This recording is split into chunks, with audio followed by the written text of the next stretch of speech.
Thank you so much for being here. Thanks to the BIC as well. What brings us together is really just a chance.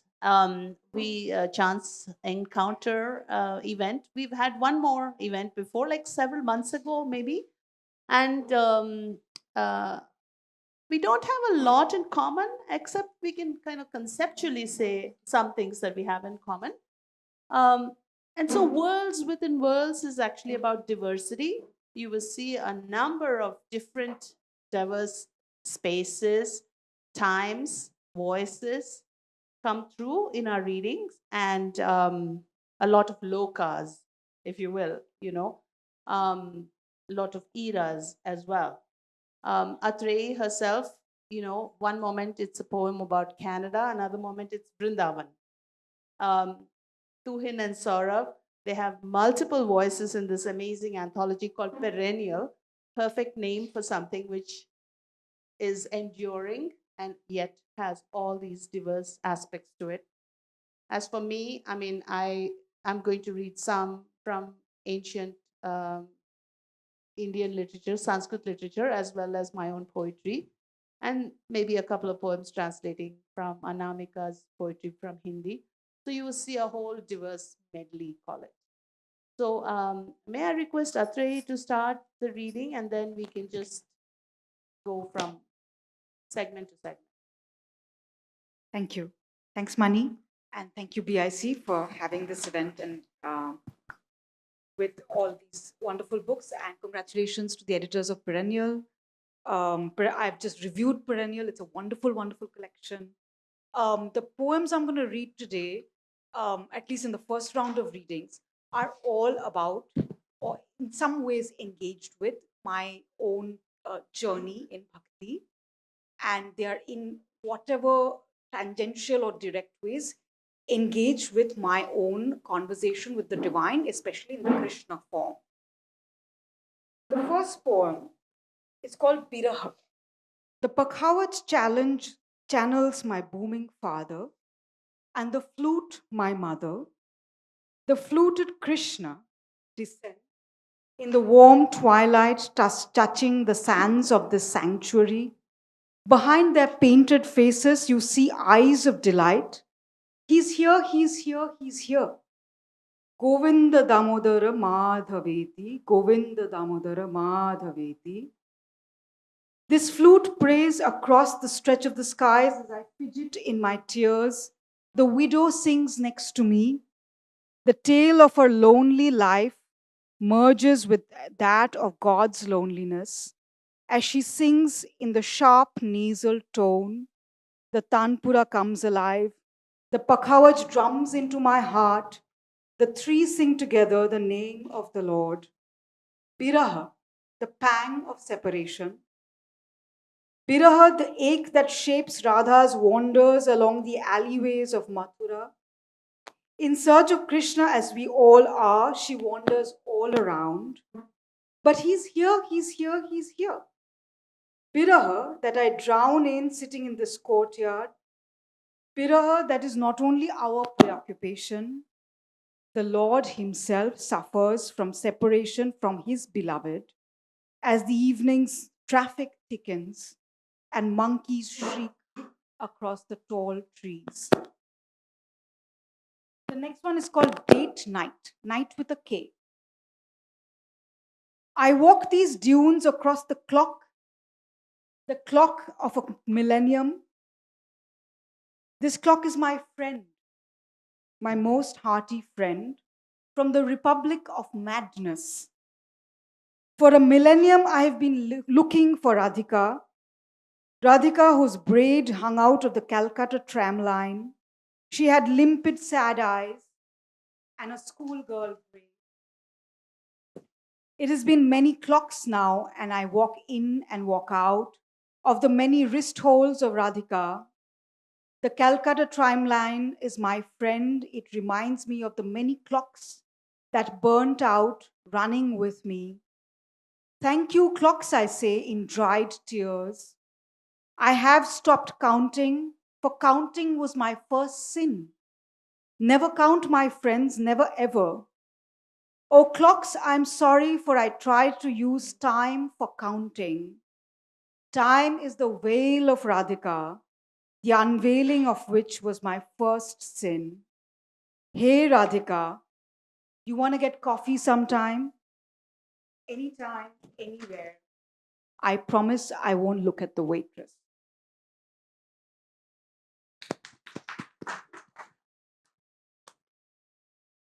The third one is a bilingual poem, and the bits of the poem which are in Bangla. Um, I I'll not translate it, and let's see how that goes. Um, Abraham came to my door. Abraham came to my door. I listened and I listened for his knocks, 3 knocks. Abraham came for me with a lantern and stick, a cell phone, and a shuffle.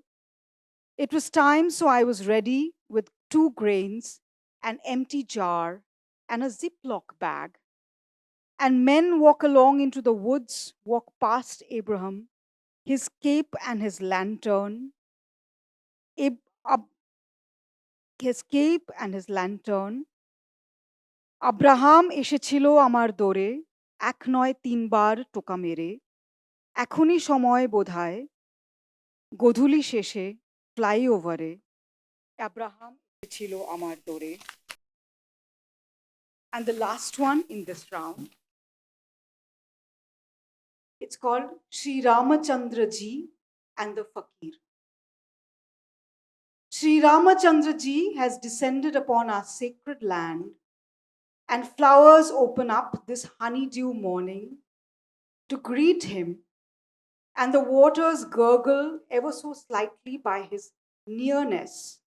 He wears a double breasted suit and shiny shoes, much like a barrister at the inns.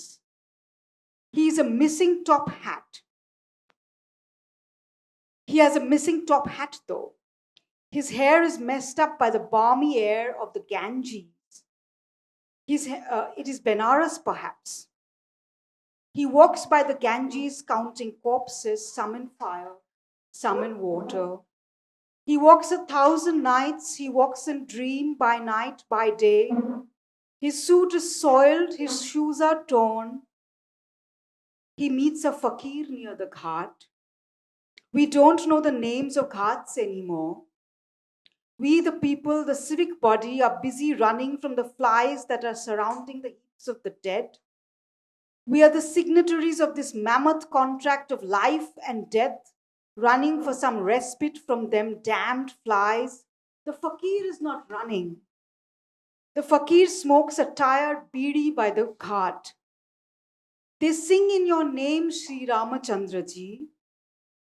I know, I know, I know. I can't bear it anymore, that cacophony that is my name. You are hurting, Sri Ramachandra Ji. Let me share my beedi with you. It could be my last one.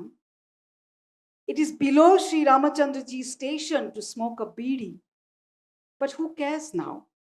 He puts his head on the fakir's shoulder. Let them breathe, he said. Muffled cries of birds dying of smoke rang across the horizon. Thank you.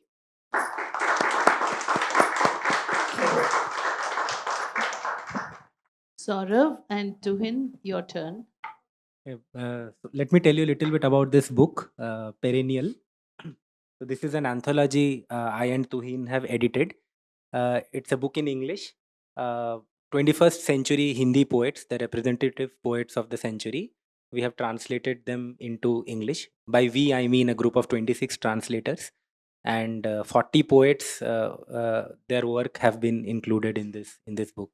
So this is something that took us 6 years of work, and day in and day out, lots of like. So finally, this book is out. We are very happy about it, and it is being read and received very well. So we are very happy about that as well. I'll just share a couple of poems from translations from the book.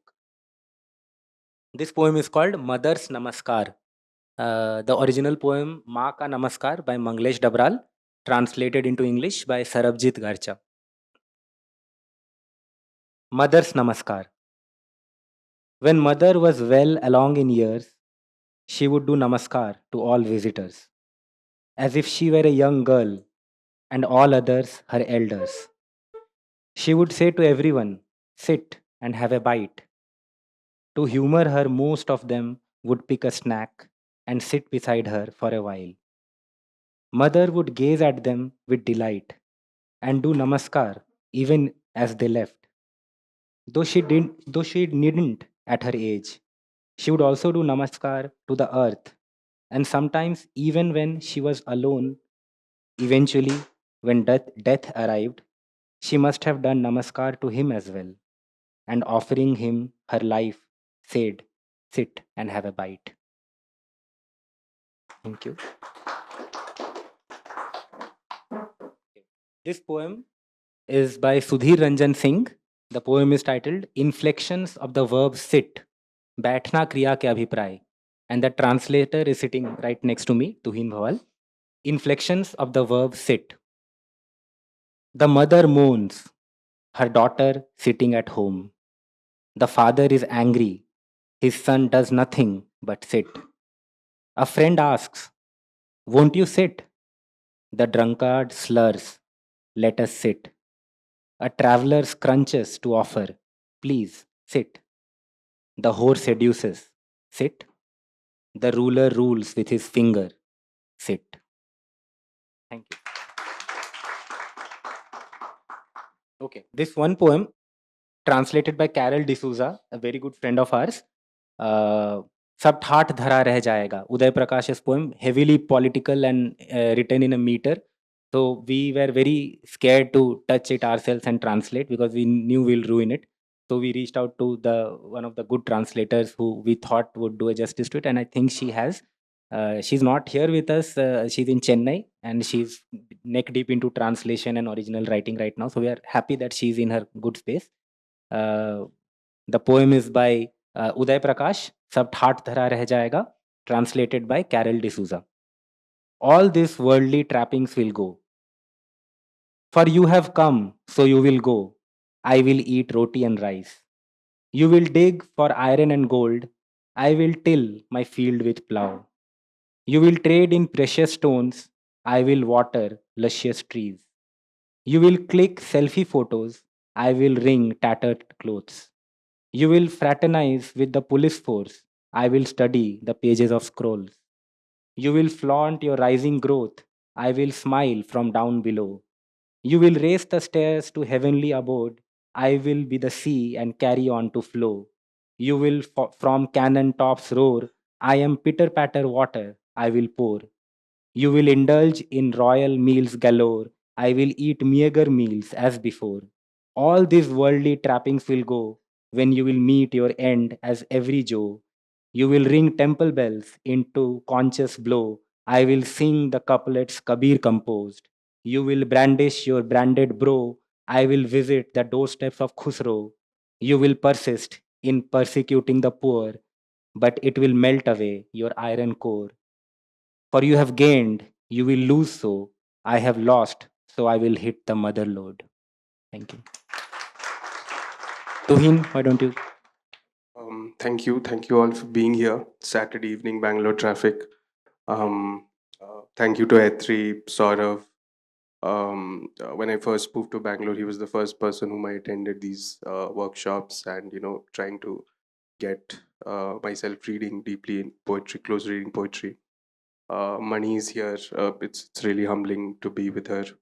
Anybody who's interested in poetry in English, I think Mani needs no introduction that way.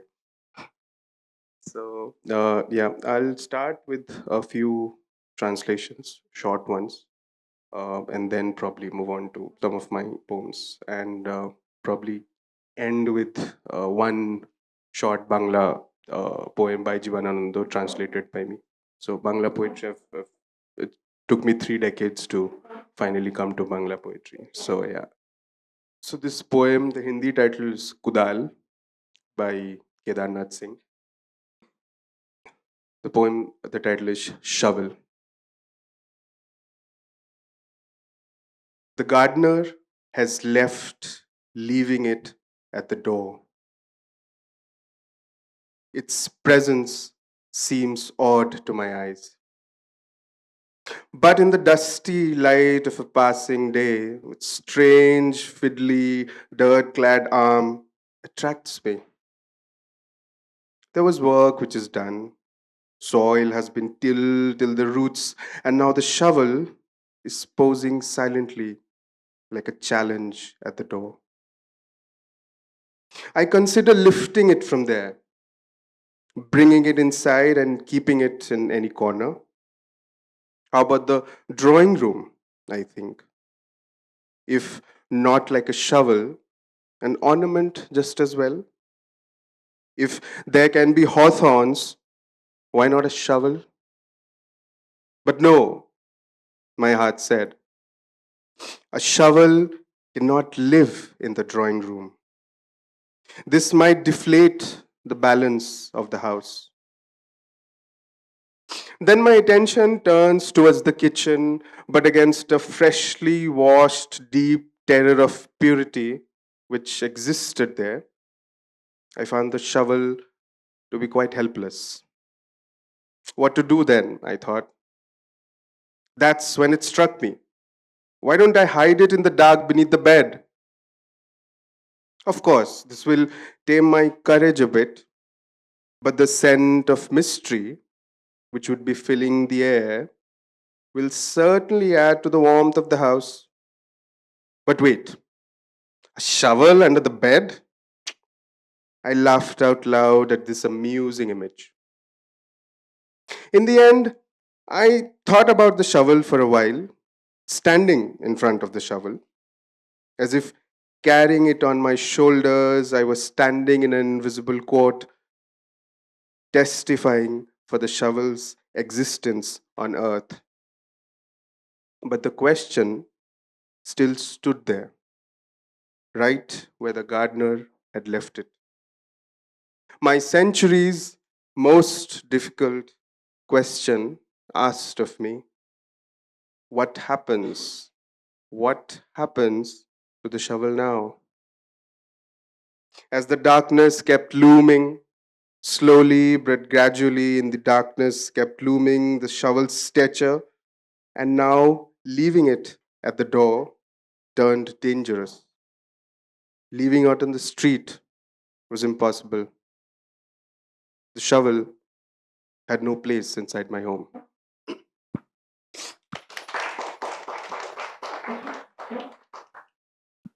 I was going to read the poem that Sourav read by Sudhir Ranjan Singh. So he has taken I marked one of my poems. So yeah, maybe I'll read one more Sudhir Ranjan Singh poem. It's a short poem. It's called Desire. 1. On your body's runic tapestry, I glide, paddocked by the earth. 2. Squatting on the moon, I cry, gawking at the earth tonight, wailing like a mad rogue dog. This is a poem called Translation, which I think is, if there has to be a poem which sort of represents an anthology as such, I don't believe in that notion, but I think this poem would definitely. It's a prose poem. It's sort of a meta sort of. It touches upon the act of translation as well, while talking about other things. Um, uh, Someone else, the poet is Mahesh Verma. Someone else has translated the remaining 4 poems. Perks of being the editor, I got to translate this poem. So it's called Translation. Anuvad. 2 panels of a door of 2 different colors. The scent of sweat, unbeknown, between 2 men, and the pupils of 1 man of 2 different colors. One shoves his acquainting hand forward in an etiquette, while the other accepts it with greetings the other civilization offers. From being lifted off the table to having been trussed one's lips The alcohol must have altered in its color, in its spirit. Somebody hurls an abuse from there as its hate keeps dwindling by the time it reaches here. One country's soldier bleeds out while the shoes of another country's soldier start to get soiled. A kiss here was a towel there. As a sword bludgeons a man's heart, his scream echoes in the other hemisphere. A tear dissolved in the salt there had been crystallized from the seas here.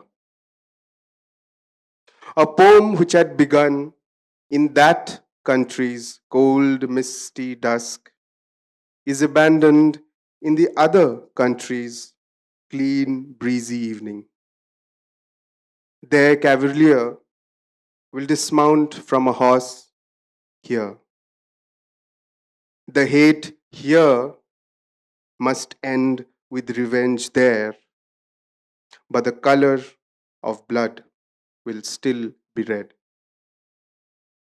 Love must still be where love was. Movement must still be where movement was.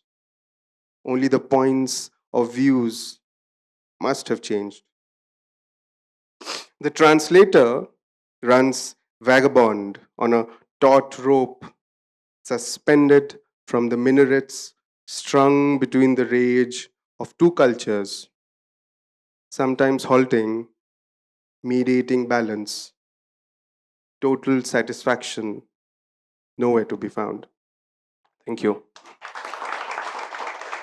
Thank you. I'm sorry about that.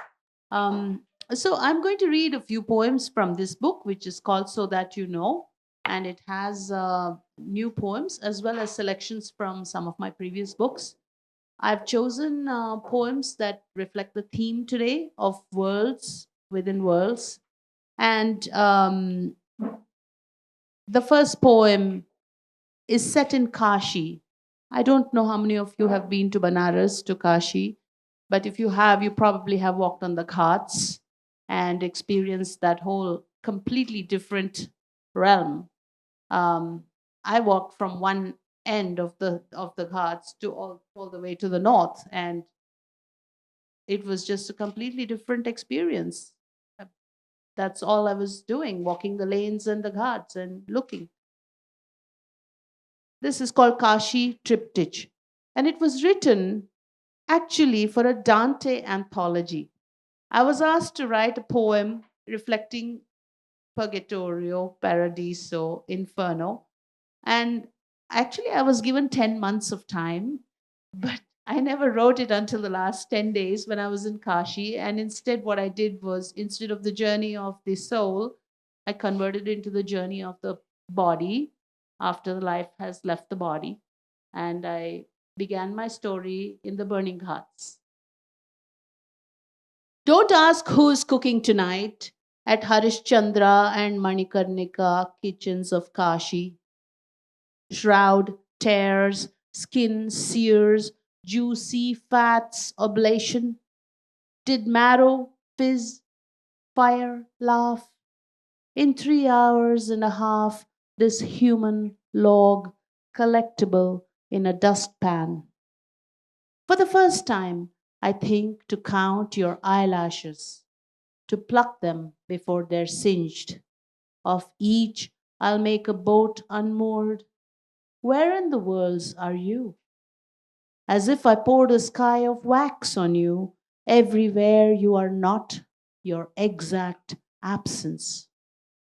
In Uttar Kashi, where sun dives and pirouettes and fish roll their eyes, dodging tangled light doodles, we cup our hands and drink Ma Ganga, infused with arias of swans and undertones of glaciers. Sweetness rises, air floats sinless. In Kashi, where shadows hover anxious like dogs marking corners of terraced ghats as lovers drink mirrors. A curly suit rains upon the free bereft, and pundits claim ashes still warm from midnight pyres for altar coffers at dawn. Hey Vishwanath of Kashi, O Mount Alchemy, here I am, weightless. Now take me home. So long as mountains meditate, this river will be wet. So long as boatmen paddle, a lullaby for the dead. Before sun strikes and water turns cold, we row to a spot churning upstream. Hand your ashes over to the current. Ash can't swim. Hangs on to algae on hulls, falls into arms of corals, scraped and bitten by fish, shat along gorges and flats. Why else do river beaches shine? What is mica made of? The next poem, I'm going to go into Greek mythology. Um, One of my earlier books is called Sing to Me, and it has poems inspired by Greek myths. But of course, naturally, every time I write about a Greek myth, some Indian myth also makes its way inside. So there are worlds within worlds because there are so many parallels and so many connections. Every trigger sort of brings something else, drags something else into it. This is called My Daughter Philomela. I don't know how many of you know the story of Philomela, but basically, she was raped by her brother in law, who then cut her tongue off to ensure that she couldn't talk about it. And then she turns into a nightingale and sings the story. So, this is that story, written from the point of view of her father. Little Philomela, you need my face, putty, Play Doh nose. You enter verbs, prod nouns, body, a fact you do not separate yet. Isn't it fun running in the open? Conquest of trees, wrists, knees, crunchy hair, twirling in a new dress, five husbands gawk while Draupadi shuddering, lockjawed, what's thoughts, where's mind, whose fun park, how to be wrapped, Krishna. Arms crossed, knees fetal, your sleeping positions leader. Every age imposes its season on you, you regardless, permissive. Oh, Philomela, a dog's fooled when lover returns as thief. Jatayu's goosed at Sita's heist. I did not even search his face, I thought him son. His ardor, manner, procedure honored your sister. Now, nightingales, pity Tereus' father, parent, place the snakes on Medusa's head.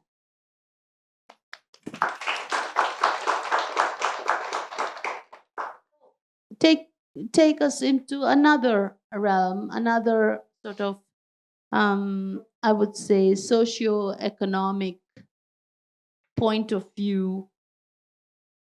It's called Postcard from India. Greetings from our penthouse terrace with a view of mountains and temple.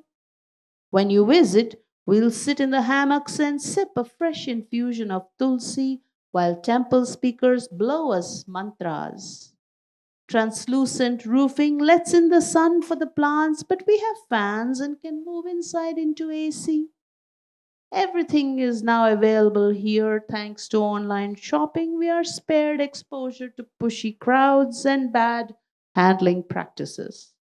We have it all: pressure washer, patio scrubber, herbal insecticides, always on the lookout for more.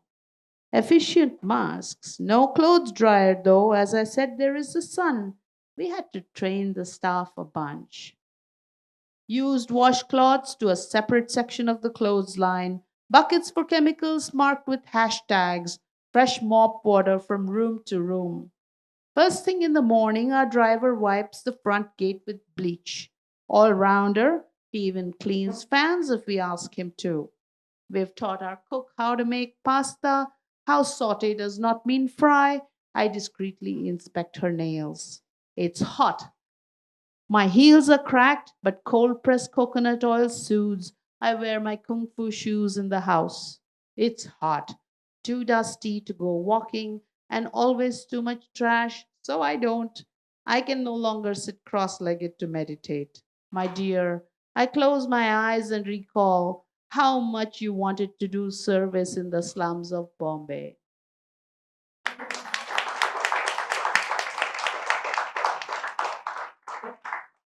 Sorry to interrupt. Like, what are kung fu shoes? As in, Oh, they look like ballet shoes. okay. And actually, that's in Hong Kong. We used to buy kung fu shoes. They're like black on the top and they have white inner soles. They're like rubber soled, so you can't hear them when they walk. Very comfortable. So, this one, and I'll stop with this poem. This is called Fusion 2024. I don't know how many of you remember, but Diwali and Halloween came together. And of course, we had both. We had, sort of scary bugs and plastic things outside to be ready for the kids who are going to come for tricks or treats. And at the same time, we had diyas and everything else also. So, Fusion 2024. When the goddess of fortune rang our doorbell, she was taller than we had known. Her tiara tore the cobweb nest, and spiders on the mantel fell into the hot oil of lamps, splattering the floral floor art, awaiting witches on brooms and bugs in boots this Halloween. Upon our lotus cushion, she took her place, granted every trickster their treat. Her pet owl hooted, "Who's who?" at home in heaven and hell, this Diwali, this Halloween. So, I mean, with that, like our first round of reading is done, and we've covered and touched upon so many different voices and worlds. One thing I actually want to ask you, and this is a genuine question, not like a rehearsed question, is do you think the poetics is vastly different in all your encounters and experiences and poems that you translate and all the voices you come across? For example, I know that when I read Middle Eastern literature, I've been told that exaggeration is the norm. So, not to take it too seriously, you have to kind of take it with a handful of salt. So, different standards and different poetics kind of apply. Or, like, for example, when I translate Kalidasa, if a face is like a flower, or, limbs are like vines, you don't take them literally, but you understand the point. But what about the poems that you translate? You have so many different voices. How do you arrive at a standard way of evaluating, or how does that feed into all the different worlds within worlds, into how you process it and yourself also with Vrindavan, Canada, and so many jostling locations? So I'm not as much of a translator as you guys are. Let me say I'm remembering what's his name? Adam the Long, last Eastern European last. Yes, yes. He has a poem on the self, which I read as and as the same at the same time I was reading a book about Islamic philosophies and theologies of the soul, where there's a diverse vocabulary of the soul. In this state is called this, and in that state of being is called that. And if you're in romance, it's called this, and it's if you're in sadness, it's called that. And there's a kind of it's replete with complication and specification. And in Adam, what's his name's poem? No, I mean it was a good poem, but um, J, yes, yeah, and Laszlo K. It took me a couple, maybe 7 days to get that name right. So Adam J's poem was giving that whole kind of range of being in the world as one person, one name. And as an anthropologist, that to me means that, the Inuit in Alaska have like various names for snow. Likewise, we have various names for rain. It's just that our attention is on rain with specification and complexity, whereas their attention is on snow because snow is part of their reality and rain is part of ours. And I think for me that standardization is when in anglophone worlds we kind of equate worlds within worlds, and that equation perhaps a kind of violence. Uh, so I started translating into Hindi first. English happened much later. Uh, but yeah, as you said, the voices are so varied, so different. There is always an act of infidelity involved with translation. You cannot do justice. It is like Jerry Pinto once said at the BPF that it's like pouring perfume from one bottle into another. Some of the essence will be lost. You cannot do anything about it. But there is always that priorities. Okay, this poet, I love the rhythm. For this poet, I like the colloquial diction. So you make those choices. And of course, for Perennial, we were working with, like, us included, there are 24 other translators. So each translator had their own preferences, their own way of looking at things. There was a lot of back and forth. But at the end of the day, we wanted the poets, the music and the diction of the poet to get translated into, while preserving the meaning. We wanted the music to come across, and the translated piece to work independently as a poem. That was very important. We didn't want it to read like a translation, but as an original poem itself. So to make that work, we did what had to be done. Yeah, all of us together. So all the blame are for us. Wherever the meaning is lost or something has been cut out. Tuhin, you want to add something? Just to digress a little bit, I was I was born in a small town in West Bengal. Never stayed there till date. I was brought up in Shillong, uh, Meghalaya, and the surroundings of Shillong, Meghalaya does come into my work. And then I traveled other. We lived in other places in the northeastern part of India. Suddenly, we moved to a completely different backdrop. We moved to UP, Lucknow, right? This was just before my 10th standards, and then I came to Karnataka for my engineering studies, and we shifted around other places as well. So for me, like, when with worlds within worlds, this whole trope, right? For me, anyway, a sense of belonging to a place, or to a city, or uh, to the locale as such. I don't have any sense of belonging, right? Whenever people ask me why choosing to stay in Bangalore, it just gives me a freedom to be as lonely as possible. That's how I think of Bangalore. So I don't have a sense of belonging anywhere. So it's the from the time that I started to read, and there was a consciousness or an urge to sort of translate. I think with languages you sort of build uh, a, a sort of sense of belonging, that where you come from. If you read a Hindi poem, you transport yourself to the locale, and to the place that it might have been. For example, Shovel, the poem that I read, I can imagine a farmer, uh, or someone in the farming community in, let's say, who's struggling in Uttar Pradesh, right?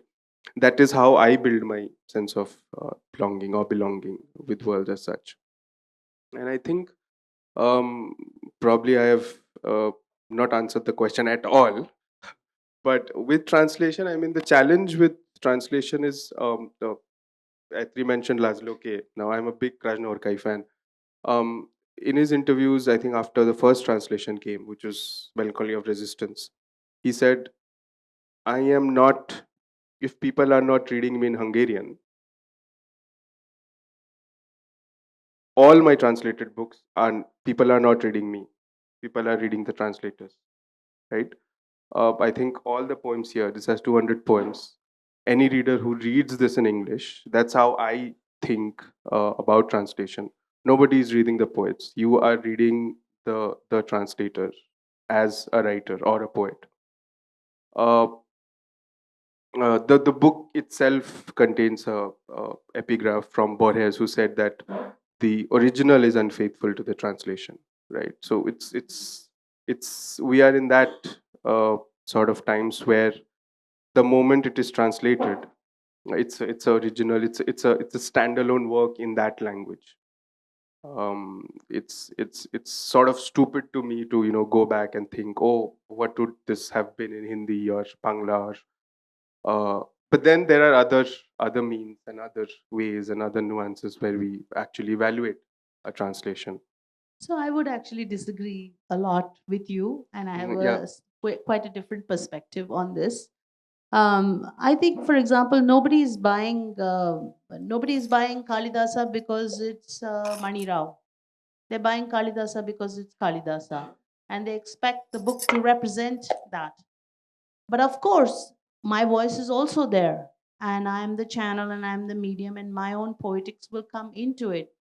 But I think that there is like a negotiation that has to be done between how to be present and absent both, so that you, for example, if Megadutam was also going to sound exactly like Raghuvamsham because it's money, then that's not a success. But if the work is going to sound different because the translation is interacting with a different work each time, so therefore the product is different, the result is different. So I think there's like a chemistry that occurs, um, and I would hope that the as much of the original voice, the flavor, the whiff is strong in it. And I've also found, for example, like I'm also the translations poetry editor for the Bombay Literary Magazine. A lot of times the tendency is that, oh, I don't like this, from an editor. And I have to sort of pull back and say, no, no, this is not about you liking it. This translation represents a literature from that space, from that time. And so that is the context that we have to look at, not your personal poetics, whether it's cool or whether it's not, because we are representing all these literatures. And the readers then get exposed to those literatures. So I actually place a lot of value on that. But of course, I think that it is a new creative piece. I'm not denying that. But I think that some of the statements I would disagree with what you said, and some of them. Yeah, definitely not at the cost of the source text, because otherwise what we are translating, right? I mean, that's always there. Shall we have it now? Yeah, Yeah. def- Just talking about before the thing began, you were talking about the Bangalore metro and people who were stuck in traffic and chose not to take the metro, etc. This poem is called Purple Line. Many of us here are citizens of the Purple Line. You get on the Purple Line and head back into your cove, and the day breaks. The first train, the first hint of a pink horizon, and the first hour of a beggar's sleep by the railway lines mark your departure from the city that rises up to make money and kill hearts. The purple line runs straight into the universe, and you leave the tired city, having walked its alleyways the whole night as where you are shadow god. We don't know who you are. We don't know your millennia of war. We don't know your statecraft. We don't know your love poems. We only see you walk about an urban Bedouin in a pinstriped bush shirt. And we fight through the day about Marx and Lenin and the wars of the day, price rise and heartbreak, strangers, gods, monsters alike. This city is our most favorite battleground. Solely for my poem, You Are Purple, a purple man in a pinstriped shirt speeding out of a dead city, leaving me alone.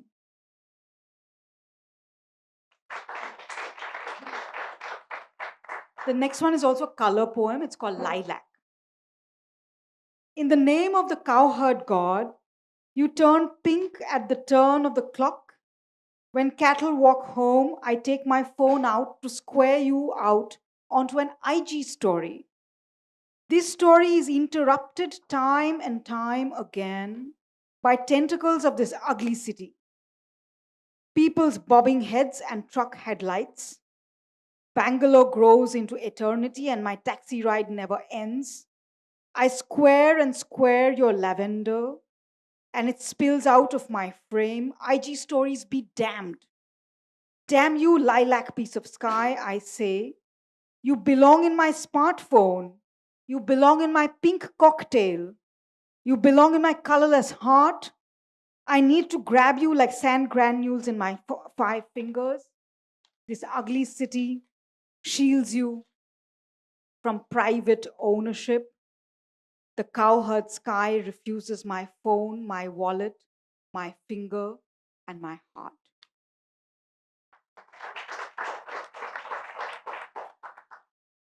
And one last, it's called Sky. It's unpublished, it's in review.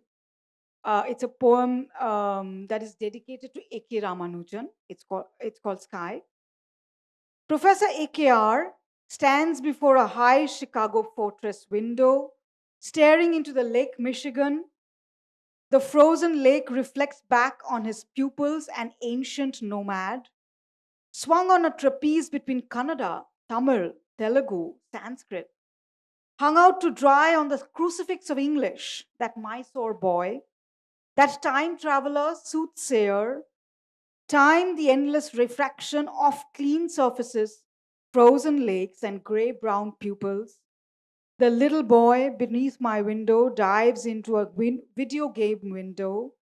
I slice the sky into pink and blue on my phone, finite, yet endless. Time moves in and out of me, making massive universes in the lunch break. I say to you, if I die, leave the balcony open. And you look puzzled, not knowing that I'm quoting the famous morbid Lorca. And you pull the curtains apart, I look at the sliver of pink sky. It trickles into my pupils, and that then coagulate as 2 tablets in my cup, making their way into my body, and I am sky.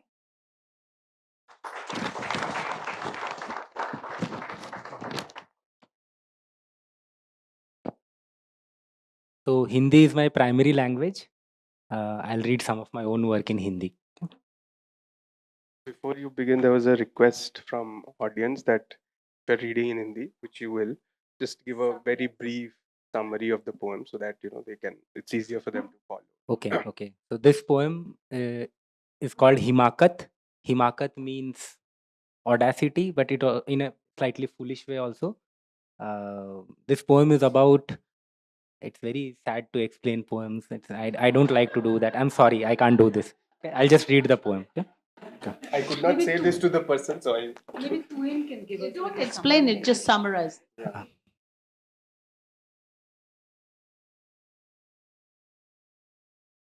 You can meet me in person. I will summarize all my poems for you. Thank you. Okay. हिमाकत बज रहा था राष्ट्रगान और सभी जन खड़े थे. प्रांगण भरा था खचाखच और जो नहीं पहुंचे थे प्रांगण तक ठहर गए थे सड़कों पर. पेड़ भी खड़े थे वहीं सांस रोके. चुप थी चिड़िया हवा आंखें. गूंज रही थी दुमदुभी आसमान का पाती. कुछ मिला रहे थे लर आगे पीछे गाते.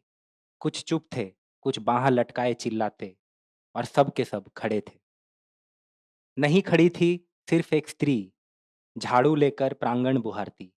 खस खस खस राष्ट्रगान का ताल बिगाड़ती हुई. कितना आसान था 2 कदम चलकर उसे रोक देना. कह देना अम्मा तुम भी अब खड़ी हो जाओ. लेकिन एक दूसरे की नज़रों में कैद किसी ने हिमाकत नहीं की. और बज रहा था राष्ट्रगान खस खस खस. अब जैसे झाड़ू की ही ताल पर। भारत माता की जय, भारत माता की जय। जब बैठने का हुक्म मिला, इच्छा हुई खड़ा रहूं। शुक्रिया।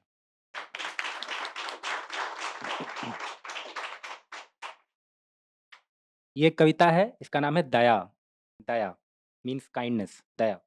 इसमें कविता, इसमें एक शब्द आता है घोंघा। घोंघा means snail. Sorry, I'm a teacher. I have a tendency to stop and look at everyone before giving out meanings. Daya, घोंघा means snail, okay? जब वो बच्चा घोंघा पर मूत रहा था, घोंघा अपना ही घर पीठ पर ढोता, पिघलता चला गया दूर तक दाग छोड़ता। बच्चा कोंच देता घोंघे की आंख में टहनी, रुका रहता कि वे उगेंगे वापस। बाबू ऐसा मत करो, तुम उसे समझाने गई थी, और मैंने आगे बढ़कर कुचल दिया था। कड़मड़ आवाज और खेल खत्म। हम दोनों ने घोंघे पर दया दिखाई थी। हम दोनों अवाक थे कि कितनी अलग थी हमारी अपनी अपनी दया।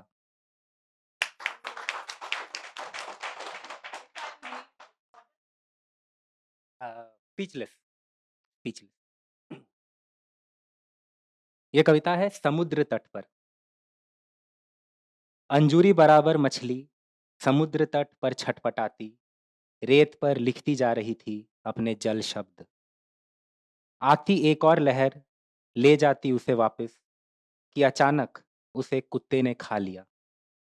जो देर से अपने प्रतिबिंब पर चलता आ रहा था और जिसकी शक्ल हंसी जैसी थी, सूंघा, थोड़ा रुका और खा लिया।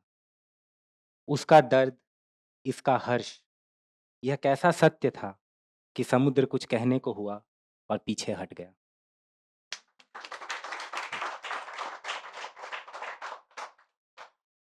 अनदर शॉर्ट पोएम, सुपरमार्केट में। काउंटर के ऊपर स्क्रीन थी, सीसीटीवी के फुटेज थे जिनमें एक मैं भी था। मैं देख रहा था खुद को किसी दूसरी ओर देखता हुआ। अपने से क्षण भर पीछे चलता मैंने हाथ हिलाया किसी और को, म्यूट पर अंधकार से घिरा, चाह कर भी नहीं मिला सकता था खुद से आंख। आईना देखकर घबराने वाला मैं यहाँ कैसे आ पहुंचा? स्क्रीन और काउंटर में एक साथ कैद, एक हाथ में झोला दूसरे में क्रेडिट कार्ड। कविता में भी मैं करता हुआ, जैसे सामने हड़बड़ाती स्त्री का बारकोड स्कैनर। शुक्रिया। और एक आखिरी कविता, ये मेरे पिछले संग्रह की कविता है। यहाँ मेरी बेटी बैठी है, यहाँ पर बुक स्टोर मैनेजर। तो वो जब 2 साल की थी तब मैंने ये कविता लिखी थी। कविता का नाम है मिटाओ। ये हम सबको डेडिकेटेड है ना। कविता का नाम है मिटाओ। छोटी 2 साल की बिटिया पेंसिल लेकर आई, कागज पर काट कूट कर मुझसे बोली मिटाओ। रबड़ से मिटाते हुए मैं सोच ही रहा था, इसमें क्या मजा कि आप जो लिखें सामने वाला मिटा दे। कि इस बार उसने पेंसिल 65 दफा पूरा घिसा, मछली के पेट में हाथी की सूंड पर आकाशगंगा, जिसे मिटाने में काफी वक्त लगा। आखिरी क्षणों तक उसकी पेंसिल लाठी लेकर मेरा कर रही थी पीछा, और रबड़ के बहते आंसुओं के समुंदर में लिखने और मिटाने का फर्क तक मिट चुका था। और अब जब मैं लिख रहा हूं यह कविता, मैडम चीस चुकी है पूरी कॉपी और पकड़ा गई है मुझे मिटाओ। शुक्रिया।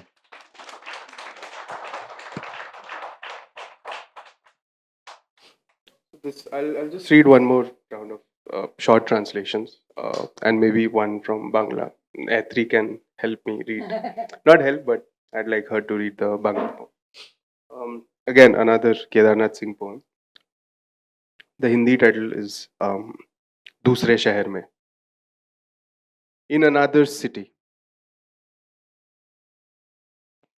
This is what happened the last time.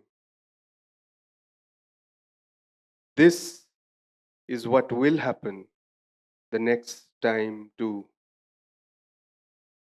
We will meet again in another city and keep gawking at each other's face.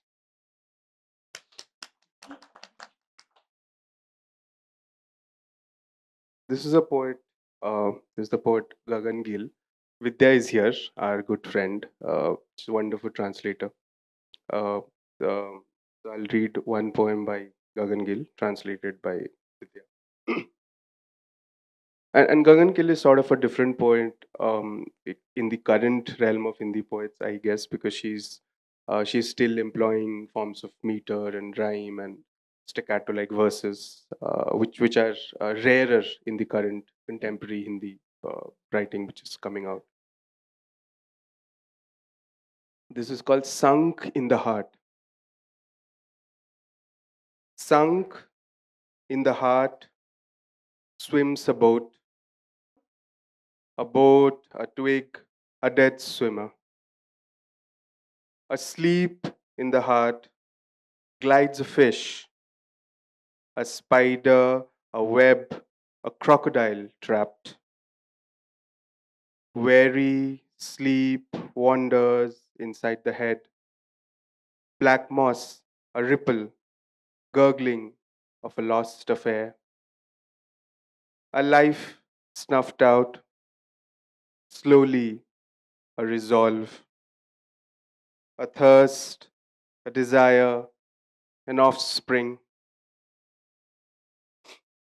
Sunk, a shadow flutters, a figure, a maiden, dead in her own skin, a mermaid. I wonder who. Thank you. Um, and on some popular demand, this is a poem by Farid Khan. Uh, the title is Tiger, Bag.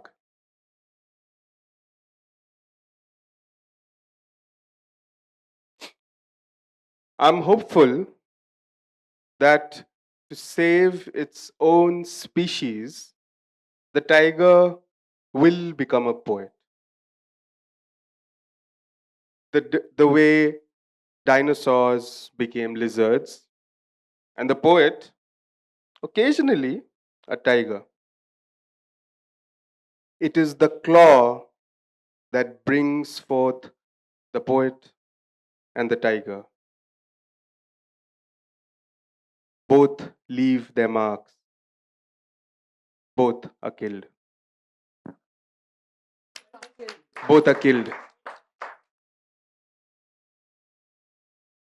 Thank you so much.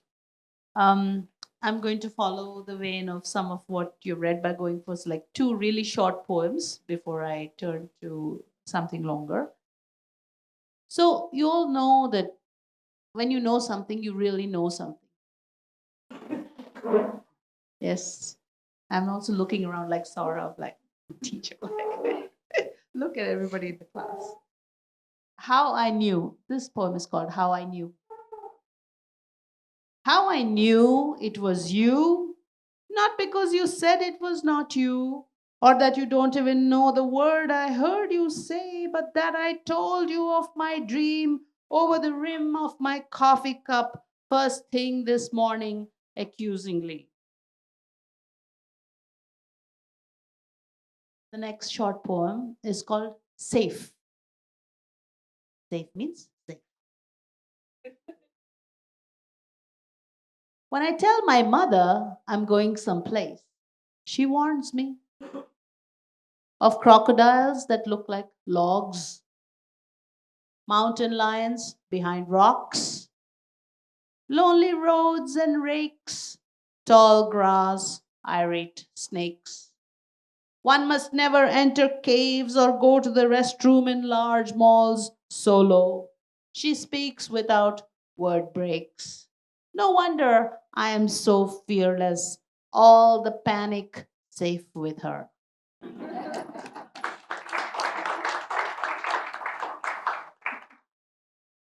So now I want to read um, from Canto 3 of Kumara Sambhavam, from my translation of Kalidasa.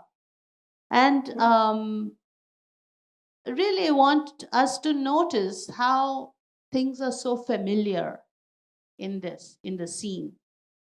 This is the part where the gods convince Kama to go and shoot that arrow at Shiva while he's meditating. Canto 3, The Burning of Kama. Suddenly, the 1,000 eyes of Indra turned from the 30 gods and fell on Kama. The attention chief space subordinates usually depends on their uses. Nothing's changed, isn't it? The attention chief space subordinates usually depends on their uses. Sit here. So Kama sat near Indra's high seat, nodded acknowledgement of his superior's favor, began to speak in private. Your favor, your attention, I want to make more of it with your orders. You're smart. Ask for whatever in the worlds it is that must be done for you. If your annoyance comes from one who performs a long grave penance seeking your position, right on, he's the target of my bow, arrow ready. If someone dares step on the path of liberation without your permission, for fear of suffering recurring birth, may he remain chained for a long time by sidelong glances shot by the arched eyebrows of lovely women. Say, who shall I torture among your enemies, even if trained by the wise demon chief Ushanus in the rules of success and righteousness? I'll destroy like the Sindhu River destroys banks. I'll use passion, my secret agent. Who's the chaste beauty with a shapely behind who took over your roving heart, who you wish would fling her arms around your neck of her own free will shamelessly? Who, irate, spurned you, lustful, fallen at her feet? I'll make her suffer so bad her body will ache for a bed of tender leaves. Relax, great hero. Give your thunderbolt a break. Whoever the god foe, his strong arms weak by my weapons, he will fear even the peeved lower lip pouts of women. So then I'm just going to jump.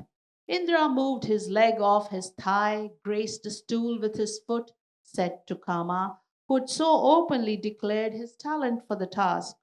All of that is possible for you, my friend.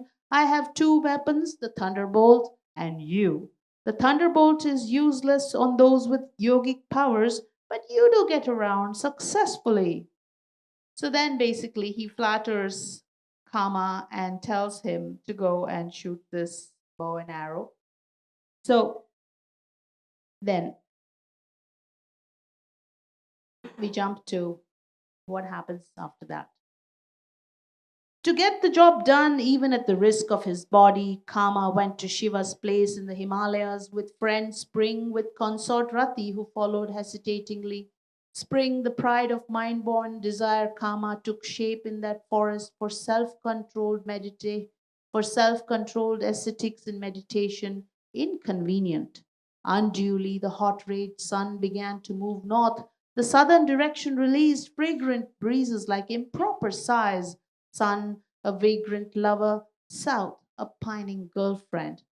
Abruptly, the Ashoka tree burst into blossoms and sprigs all along its branches, even without waiting for the contact of pretty women's feet and tinkling anklets. I'm jumping again. Though the Karnikara flower flaunts its colors, the heart aches at its odorlessness. In general, that's the way of the Creator, averse to making anything fully endowed. So, having read Perennial and Mani's earlier collections, so that is on my shelf, but I haven't begun yet.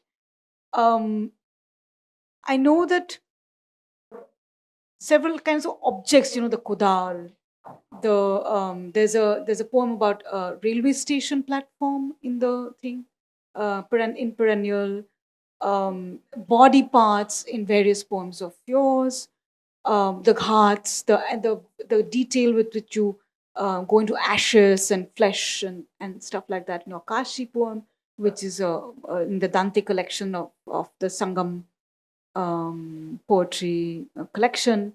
Can you talk about stepping out of the human world, as all of you have done, and your other translators have also done? Can you think a little bit with me on stepping out of humanity, so to speak, or the non-human, the nature or objects or other things? So in Perennial, it struck me that there were many poets, including some of Tuhin's, which were touching on things which are not concerning human relations and human society. There was an emotional attachment to, say, the Kodal or a railway platform or a hotel room and such like, or a cliff of a river and such like. So there were natural or bodies, objects, different things which were not entrenched in human relationality, and how that has influenced, I think, all your poems in different ways. Can you talk about that? So if you look at Perennial, the oldest poet is Kunwar Narayan, who was born in 1920s, and he passed away in more than 10 years ago. And the youngest poet was born in 1993. So there is a difference of 70 years within the oldest and the youngest poet of contained within this book, in this anthology. And the only criteria was that their work should have an impact on the 21st century Hindi poetry. So the Kunwar Narayan belongs to the Nai Kavita Andolan. They belong to a different generation altogether. Kedarnath Singh and Ashok Vajpayee, all these guys. And then the landscape has changed completely. Like Kunwar Narayan belongs to that generation where you would have like read pages and pages of draft. The publisher would come in cycle, take it from you, publish. And the our current poets are very active on Instagram, and they are like, it's a completely different, the way the diction, the landscape itself has changed. And if you look at the diversity, there are poets who belong to tribal hinterlands, and then there are poets who are living abroad in Canada and places like that. So the sheer diversity, you spoke of Gagan Gill, she is a Punjabi poet as well. Then we have poets who have a lot of Bangla influence, poet who have a lot of Marathi influence. So that diversity itself makes it like so diverse. The language itself is such a large language in Hindi, spoken in such a huge landmass. So yeah, and of course, as you mentioned, object, looking at a kudal, and that is, I think, that is the essence of poetry. जो संस्कृत में जिसे हम अनुभूति कहते हैं, अनुभव का अनुभव करना, भूत, past tense. ना, a very loose translation in English would be feeling. It doesn't communicate what it means. When I look at a kudal, uh, a poet would typically look at a kudal, a shovel, and ask the question, what is the shovel thinking? What am I thinking? And merge the two, that subjective, objective, the two things merge. Yeah, so that I think is true with every language, poetry, all across ages and across times, right? So, Tuhin, you want to add something?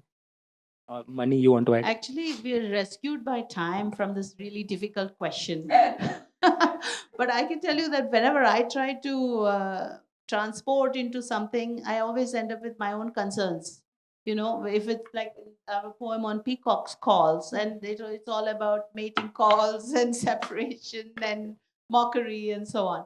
Or like I was trying to transport myself into that cow, like. What else to do but ruminate, come graze, ghost bees? It's about time. Again, I come back to myself, or even in this one, the one that actually I call even pathetic fallacy as a humor. It says, sunset sky, youth gone, passion lingers. I keep coming back to myself. So I don't know how much of that is actually possible. I mean, even if I'm writing about mythology and the gods, I mean, I treat them like another species. So I don't know how much I can do what you're talking about. But now that we have no time, we should turn to the audience for questions, unless you want to actually illuminate us on your own question. No, we should step into Q&A, but you and I will talk about this later.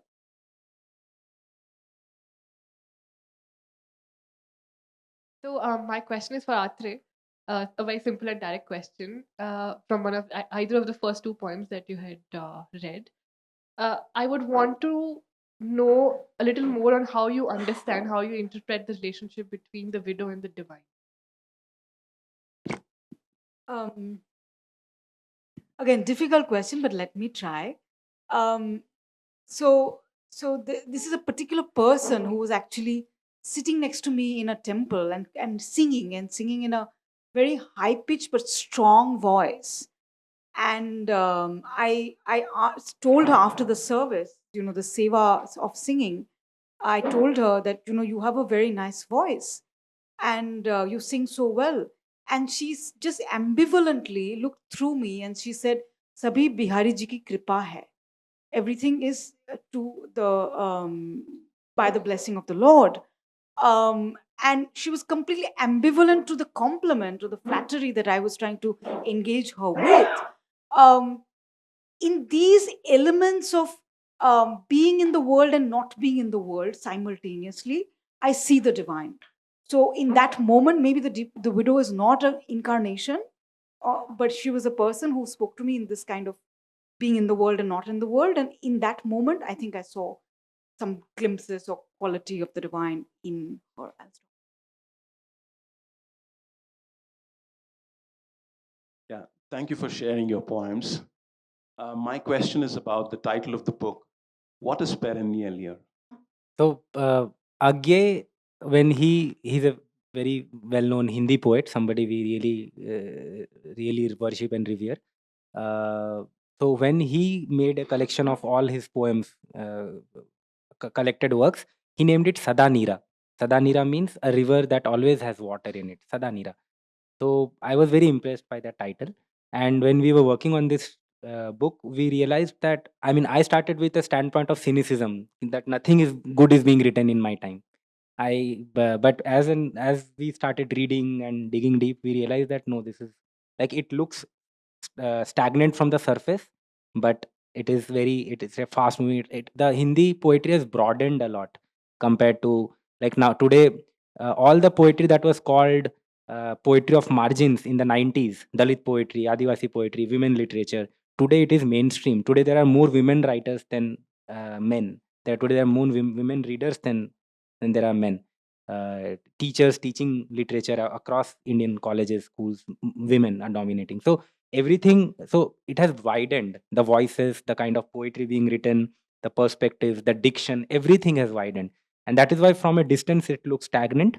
So that's why the introduction to the book, that essay is titled Silent Waters Run Deep.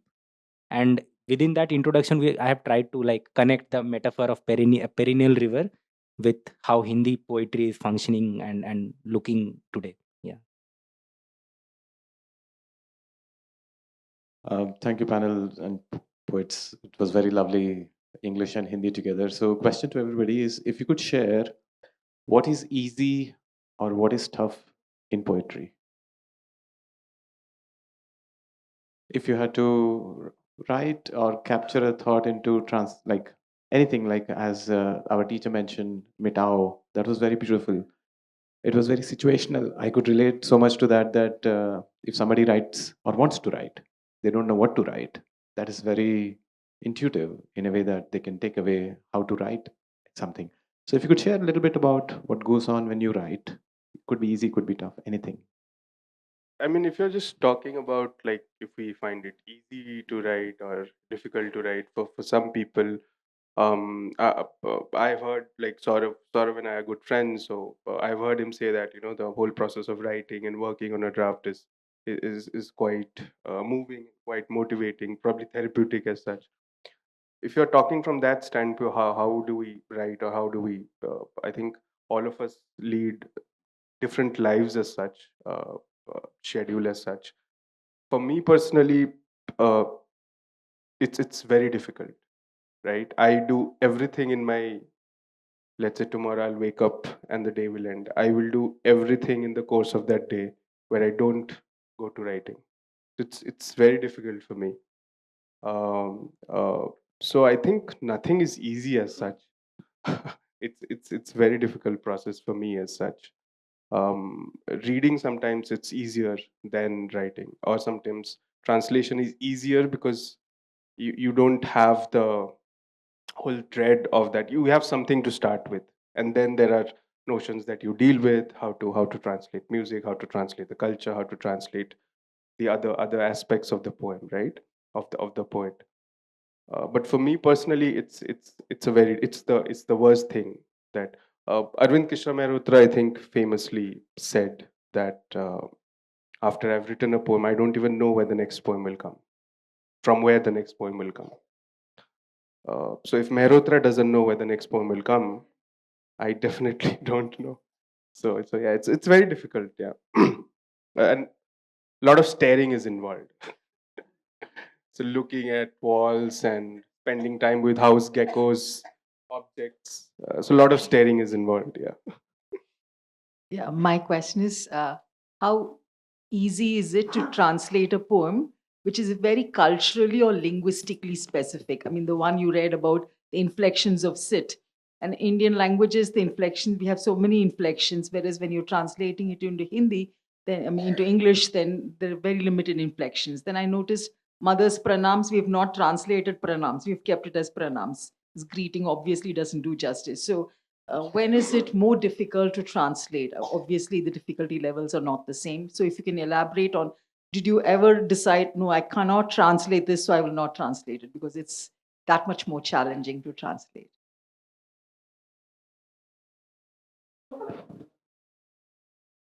I find that within, for example, if you stay within the same cultural realm, it's easier because obviously it's not, I mean, words are not just words, they're concepts, they are connected to worlds.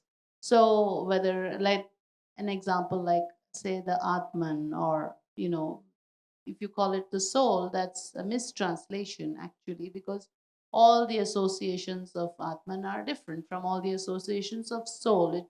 Belongs to two completely different realms. So when you cross a complete cultural world, there are so many other challenges. But if you stay within the same domain, it's easier in general. But that defeats the purpose of translation. So we must cross. Yeah. Yeah. Across Indian languages, it's much easier. Yeah. And again, when registers change, it's different. Like you may not have a certain kind of personality or character or profile or socioeconomic character in a completely different context. So then, how do you represent it? When you cross those worlds, the difficulties begin. Hi, I'm not a poet by myself, or I never enjoyed the poetry before. But when should one look at the poetry as a citizen, of normal citizen, or as a parent? When should they look at the poetry for answers? For example, if you know Telugu poet like Sri Sri, society has taken his poetry very well for the communist or the other extreme. They adopted it and they used it and they found the solace in it. So when should one take poetry? When should one look at the poetry? When should one look for the answers in poetry? How are we making it easy for the society?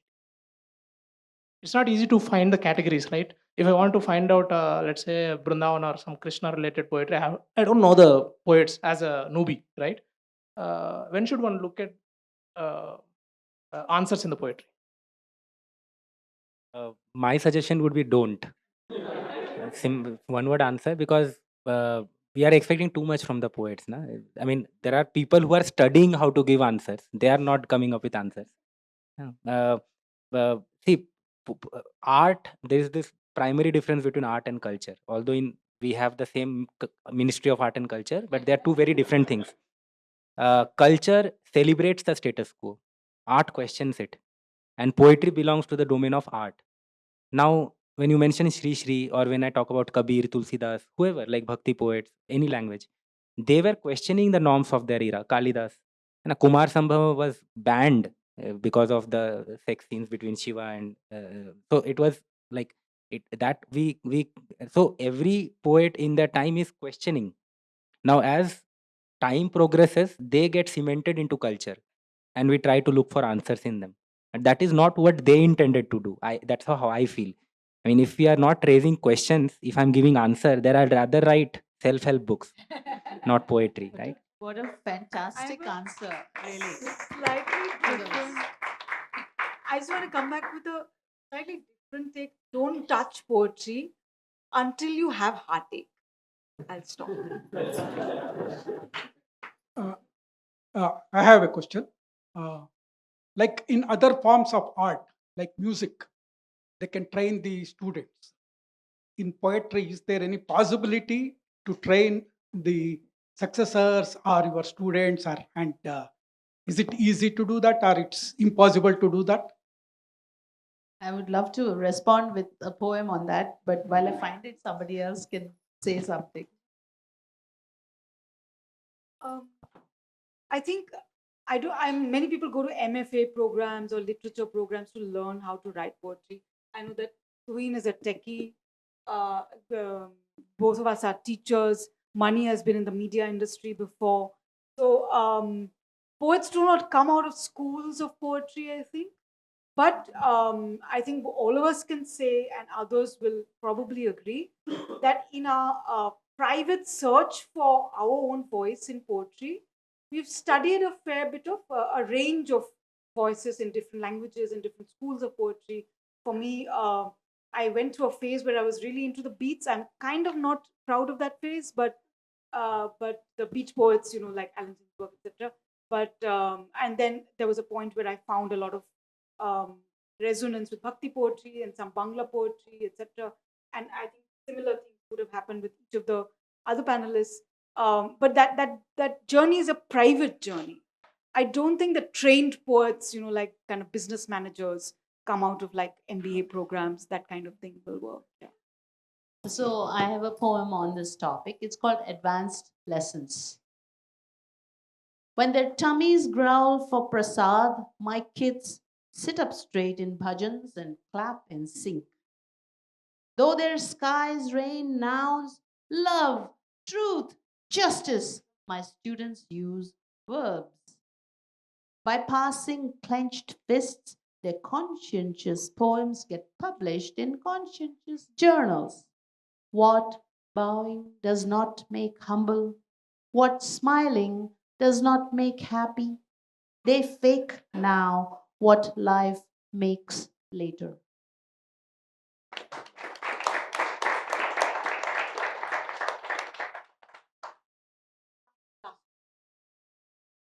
Excuse me. So, this is a question to all of you. I recently gave an interview for a quick magazine in my college, and they asked me to translate my own poem for a Hindi poem I gave them, and they asked me whether I could translate it to English. And I said it won't give justice to the poem if I translate it to myself. So this is a question to all of you. Like, would you think? How would you think you give justice to the poem and the poet altogether? Self translation is a perfectly respectable act. A lot of people have translated themselves. If you are good in both languages, you can. The risks of it is that you may think that, oh, well, it's my own poem, I'm going to change it. And you translate it and you change it because you have the liberty, it's your own poem. The whole point of a different translator is that there is a dialogue, that there is a movement from one entire space into another, and that there is a conversation occurring. So that usually happens. And when there's a translator working on somebody else's poem, there is the whole question of fidelity. If you really translated yourself, I don't know if you can forget that you wrote the poem. But there are a lot of people who translate themselves.